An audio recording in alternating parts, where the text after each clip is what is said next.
So before we start playing the guitar, the most important thing we are going to take a look at is the posture and the way you hold the plectrum. So as you can already see, there is a cut here, so that is meant for your thigh. So you can keep it comfortably here. Make sure the neck is upright and you keep your arm here. Okay, so don't be conscious. You can keep it here as if you are resting your arm. Alright, so it should be in such a way that by keeping it here, you are very comfortable. You won't have to think of anything. And in order to find this perfect position, what you can do is, like if you're watching a program on TV or talking with your friends, then you can sit with the guitar and do whatever you are doing, and then after a while your hand will automatically come to a very comfortable position. Okay, and that is the thing that we are looking forward to. So you keep your arm like this. It should look like this, your arm here, okay, resting on the guitar. And now you're going to bring your wrist back towards the guitar. And here, you can see my wrist is a bit curved. So this will actually help me to pick properly. If my wrist is too straight, then later on you might face problem. That's why if it's curved like this, then with the help of the wrist movement, you'll be able to strum or pick. Alright? So this is how you keep your right hand on the guitar. And now we'll see the left hand. Initially, you need to keep your thumb like this. Okay, think that this is a guitar, imaginary guitar, and I'm keeping the thumb here on the neck and I'm bending my wrist ahead. Okay, like this. And initially we are going to use open string, so we are not going to touch the guitar. That's why we are going to keep the wrist curled like this, and initially it will be a little bit of problem, but deal with it. It's gonna be alright. Alright, so never bend the thumb like this, always keep it straight and try to keep the thumb tip on the back of the guitar like this. Alright, so now we can take a look at how to hold the plectrum. And before we select any plectrum, I would be talking about, the thickness of the plectrum. This one is a Jim Dunlop 0.71 mm. So this is quite comfortable for both strumming and picking. You don't need a very flexible plectrum like this, this one. This is I think 0.46 or 5, I'm not sure. You don't want something like this. Later on if you are playing strumming, then you might need it, but initially you need a semi-hard, or a Fender medium size pick. Alright, and this shape is called a teardrop shape. You can see teardrop shape, and this is more comfortable. So now you hold the plectrum like this. You keep your first finger like this and put the thumb on the first finger like this, and in between you put the plectrum. Alright, like this. So thumb, you should cover the thumb tip with the plectrum and lock the finger with the index finger. So this is a loop kind of a thing that is created, and in between lies the plectrum. And don't keep the plectrum out like this, because once you start playing it might fall off. So try to hold majority of the plectrum inside your grip. Alright, so this is how you hold the plectrum.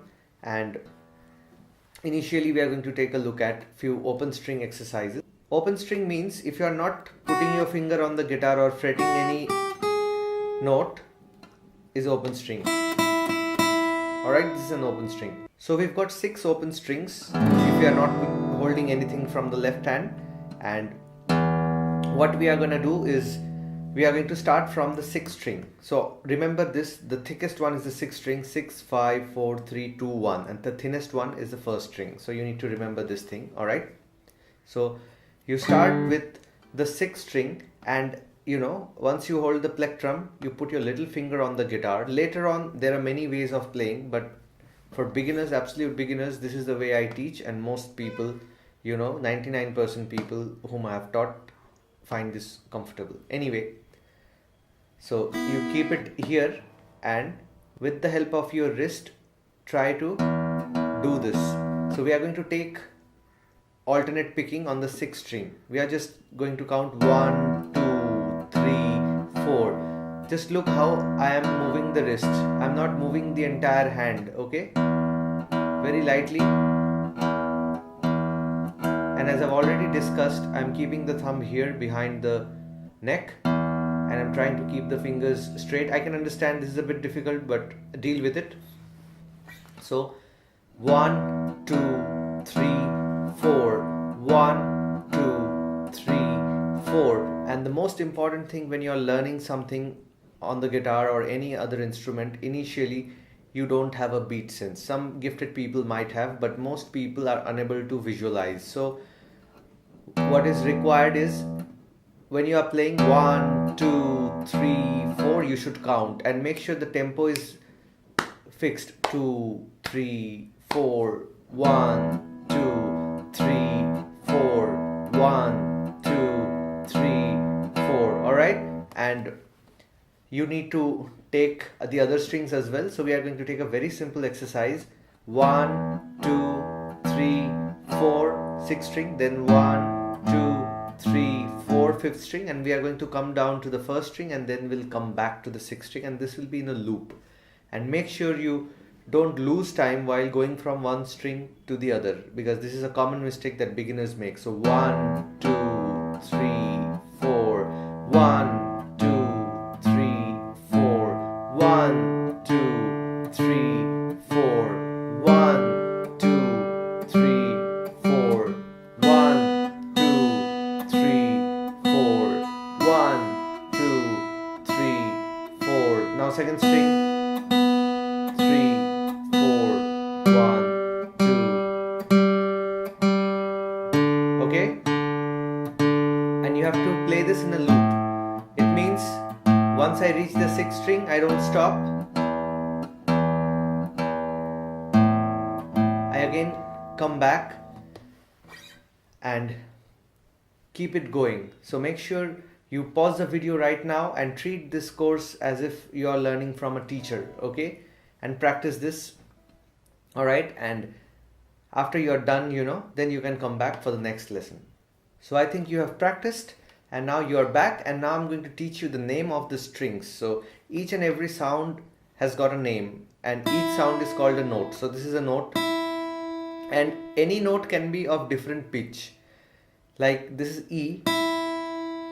If I consider this is high in pitch, then a low E can sound like this. But these two are same. Initially you won't be able to hear the difference if you don't have any background in music, but gradually you'll get to know. Anyway, so the name of the strings are E, B, G, D, A, E. Okay, this thing you need to memorize is very easy. E, B, G, D, A, E. It means if I play the 1st string open, the sound that I'm getting is E. If I'm playing the 2nd string open, the sound that I'm getting is B. 3rd string open G, 4th string open D, 5th string open A, and 6th string open E. There's an easy way to remember. Every boy gets dull after eating. Okay, if you remember this phrase, then it's very easy to remember. E, B, G, D, A, E. Alright, so let's get on to our next exercise. And now we are going to take some alternate strings, like the same thing that we did before. We can do 1, 2, 3, 4. From 6 we are going to go to the 4th directly. Alternately we are taking 6, 4, 5, 3, 4, 2, 3, 1. You can look at the numbers here on the screen. 6, 2, 3, 4. Then 4th string, 2, 3, 4. 5th string, 3rd string,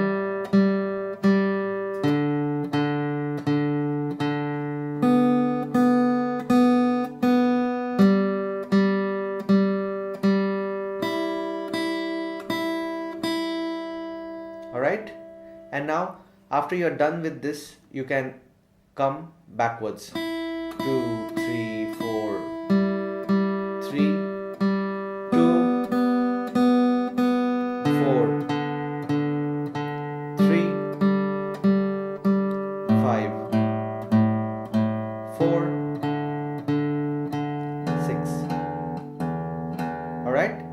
So this one also you need to practice in loop, and whenever the things are getting complicated, the best thing to do is to slow down and play in different chunks. Okay, you just practice the forward only initially, then the reverse only, then you join. All right, and now let's move on to our next exercise. And now we are taking only one string. Sorry, not one string, only one stroke per string. So 6, 1, 5, 2, 6, 1, 5, 2. Alright. You can already see right now I'm taking a downstroke, then upstroke, then downstroke and upstroke. The logic behind this is called economy of movement. So what we are doing is we are taking a downstroke. Why? We have to always think of the next note that we are going to play before we pick any note. So we are going to take a downstroke because our next note is here. So if I take a downstroke, then actually I'm moving closer towards my target. So that's why down. And here I'm taking an upstroke because before playing this, I'm thinking of what is the next note. That is the fifth string. So if I play upstroke, it makes me move closer to the target. If I take a downstroke here, I'm moving away from the fifth string. So I don't want that. So down, up. And then again, I'm going to take down here because the next string is here. So down and then up because again, I'm going back to the sixth string. So down, up, down, up, down, up, down, up. Alright. So you can take this exercise. I call it 6-1-5-2 because the strings are 6-1-5-2. So if I play it twice, 6-1-5-2, 6-1-5-2, and in the next time, now I'm going to introduce a finger here. So I'm going to put my first finger on the third fret, first string. So 6-1-5-2, 6-1. Now this one is happening with the help of my first finger on the third fret. So this is no longer an open string, so you have to press it hard. Initially you won't be able to. Whenever you are putting a finger on a fret, it's recommended that you put your finger close to the fret. And now you can see the guitar that I've got a dot here, here, here and so on. So these dots are actually helping me to understand which fret I am on. So this is the third fret. So 3, 5, 7, 9. So the dots actually make your life easier. If I ask you to play the 9th fret first string, then you straight away know that 3, 5, 7, 9. Okay, I put it here. I won't have to count like 1, 2, 3, 4 while playing. Alright. And we've got 2 dots on the 12th fret. I'll tell you later why we have got 2 dots on the 12th fret. In some guitars, they have 2 dots in different places as well. They tend to break the rule, but since this is for the sake of navigation, it's always easy to follow standard rules while making guitar, at least for the beginners. In many guitars, you won't see any dots. In classical guitar, you might see only one dot. That also here, that you can't see it on the guitar. But I'm talking about the guitars that beginners mostly buy, so those are easy to understand. Anyway, the way you put your finger is like this. It should be like a hook, and you put the fingertip on the first string and towards the fret, very close to the fret. Don't put your finger on the fret, then you get a muted sound. Alright, and my thumb is like this so that you can pinch, you can have that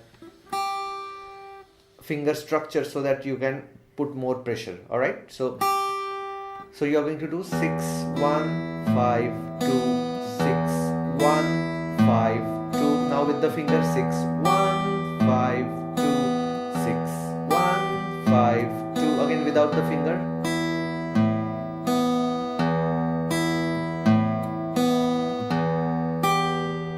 Alright, so this is how you do it. And while you are taking your finger off, make sure you don't move the finger too far away from the guitar, because you have to bring it back. In most cases, I'm not looking at my finger because I know that it's here, and if I bring it just back here, only this much movement will help me to reach my target. Alright, so this is another exercise. Alright, now let's move on to the next section. And before I move on to the next section, if you are more interested in open string exercises, then you can form any pattern. I'll give you a few ideas, like we are taking 6, 4, 5, 3. What you can do is you can start from the first string and play 1, 2. You can take any combination like 1, 2, 6, 5, 2, 1, 4, 3.